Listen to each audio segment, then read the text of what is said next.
Hey guys, welcome to my YouTube channel, and by the title you guys can tell, I'm going to be giving you guys a story time, telling you guys about my life, how it's been living with crutches for not 1, 2, 3, 4, 5, 6, but 7 years. 7 years on crutches. So you guys just stay tuned and watch the video and you'll see. So first of all, I'm from Jamaica, the Caribbean, that little island in the Caribbean. And I used to attend Kingston College, the best all boys school. Like, I don't care what anyone has to say, it is the best. Like, don't laugh, guys, but that's me, 2016. But yeah, I used to attend Kingston College, and I was an high jumper. I was an athlete. I used to do high jump, long jump. I tried to triple, but that wasn't my thing. So March 2013, it was a Saturday. I was doing my last training session. And I was pumped. I was going to compete in the Issa Boys and Girls Championship. It's like a big meet in Jamaica.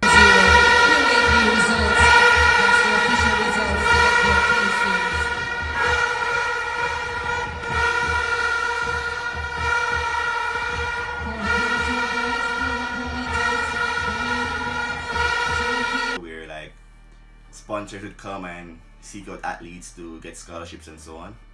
And I was actually pumped to compete in our first meet, and this crazy thing happened. Like, just 3 days before the meet, I broke my leg. Just broke my leg. Like, running up to that high jump bar, my leg just snapped. I legit hear the bone snap. And the craziest thing about it is, like, that same day before I went to training, my dad was like, "Shamar, I think you should stay home." And I'm like, "Dad, chill. I gotta go to training." He's like, "Shamar, stay home." I'm like, "Dad, relax." And it was kind of sad to know he got that call saying like I broke my leg. So that was kind of sad, but ever since that day my life changed. So I've spent about 5 months in the hospital here, and I had to do 9 surgeries. Why? One simple break turned into something extremely complicated.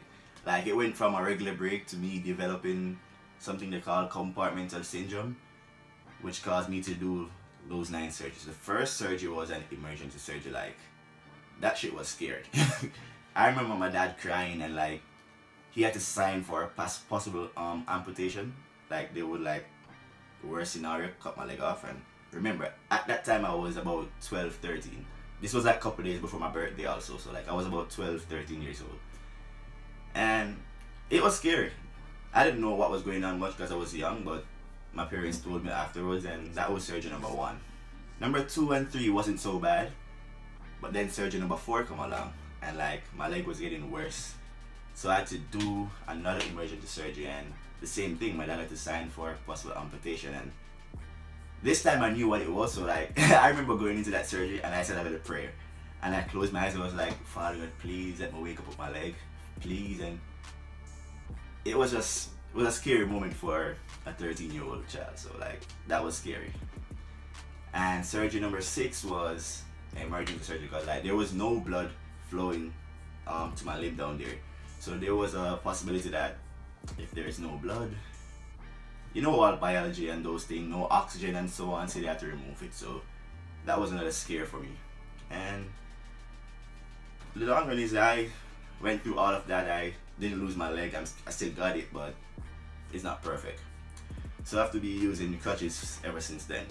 So after spending those 5 months and doing that 9 surgery in the hospital, now I had to leave the hospital and go home and try to get my life back on track. And this was a hard part, because this is when I had to be like mentally strong, because I was active back then. I was an athlete.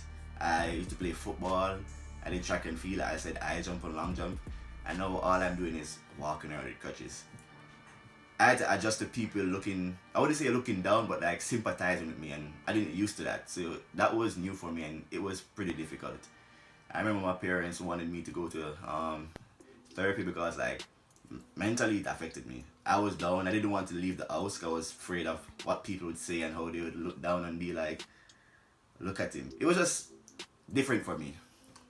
And then I remember going back to school. Oh, this was the big one.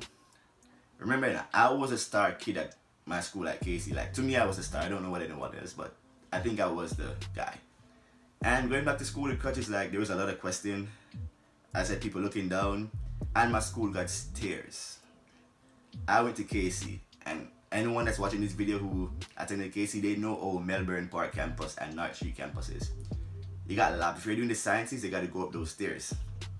And I had to go up those stairs, and trust me, that was difficult. It was hard. Like, I built a lot of muscle just by going up those stairs up and down. So another way this affected me was like my social life. So like, it was difficult for me. Like, I was young, so I wanted to go to parties, I wanted to support my school, I wanted to go to events and so on. And I couldn't do that because of my like mobility. So I couldn't move around, I couldn't do what average kids my age group was doing, like teenagers doing. So that was kind of sad for me. It was kind of hard just to adjust to all of that. And it even affected me wanting to drive. Like, I love driving. I'm a safe driver, guys.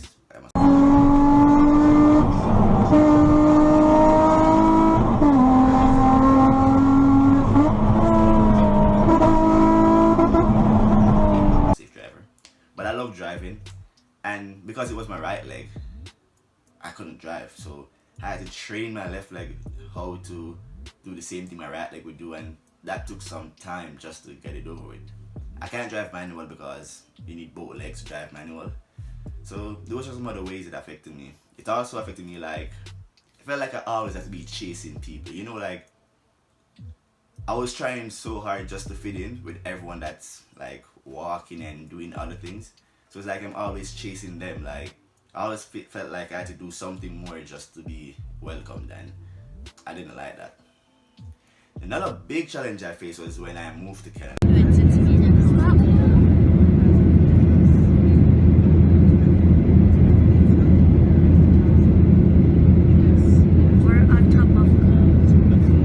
Like, who? So I was just getting used to like everything in Jamaica, life on Crutches and so on in Jamaica. Then I migrated to Canada. So it's new people, new environment, and this was another big change because I'm moving somewhere new and I'm still on crutches. So it's like the same thing, I gotta go through the same process all over again. So I had to meet new friends, and then they're gonna, one thing I hate, at least 20 times a day someone asks me what's wrong with your leg. I hate that question. They walk up and like, so what's wrong with your leg? What's wrong with your leg? And that's just it. Or if they see you, they're like, I thought you'd be off crutch by now. Like, I get those questions every day. So those are kind of annoying, but I guess it's something I gotta live with. So throughout everything, you just gotta remain focused. You gotta tell yourself that, yo, no matter what, you gotta make it through. You gotta have that self-confidence. You gotta build yourself up. Like, that's what I had to do. Like, I couldn't do track and field anymore, so I had to remain focused on like my schoolwork. I gotta be like grinding, getting those good grades. I gotta go to a good university, can get my degree, get my education, so I could be successful. You gotta focus on those important things. You gotta choose your friends wisely, yo. That was a big lesson for me. Choose your friends wisely. Like, so not everyone that feels sorry for you is your friend. Like, they only feel the need to be your friend because of your condition. Like, so you gotta keep your head up and don't look at the criticism, and just stay focused, because they won't probably verbally criticize you. They'll look at you a certain way and you'll just know it. Like, personally, I've had people like just staring at me, and I'm like, you can feel the eyes. Like, you just feel the eyes burning into your skin. It's kind of weird, but that's not something I like. For example, like, I went to the club before with some friends. I got to the door, and the bouncer, he was like looking at me. He was like, in his mind, he was like, what is this dude doing at the club with crutches? And I went in, there was like people staring at me. It was the same thing. So like, if you looked at that and let people try to put you down that way, you will be in a shell. You'll be in your house 24/7. You won't have fun, and that's not good. So you gotta like stand up for yourself and know that not everyone that talks to you or see you or try to feel sorry for you is your friend. And another thing I want to talk to you guys about is my baby. I got 2 girls, you get me? Got 2 perfectly nice girls. They're always at my side. So I gotta introduce you guys to Chelsea. You get me? Let's meet Chelsea. So guys, these are Chelsea. You got Chelsea A, you got Chelsea B. Chelsea never leaves my side. Like literally, never leaves my side. She's everywhere. But hopefully, next year, this time, we'll be parting ways. So I think I'm gonna keep a going away party for her to say her goodbyes, her last words. You know. I won't miss her, to be honest. I won't miss her, but it's due time. It's gonna be 8 years next year, so she's sticking around long enough. Time to go our separate ways. But yeah guys, I hope you guys enjoy this video. I hope it motivates someone that's probably going through the same thing that I'm going through, or even worse, and they could know that I'm here. If they ever want someone to talk to or something, just hit me up. I'm willing to share my experience with them and let them know some of the challenges, other challenges that I've been through. So just like, comment, subscribe, and share, and I'll see you guys in the next video. Ghetto trap, ghetto trap, ghetto trap, ghetto trap.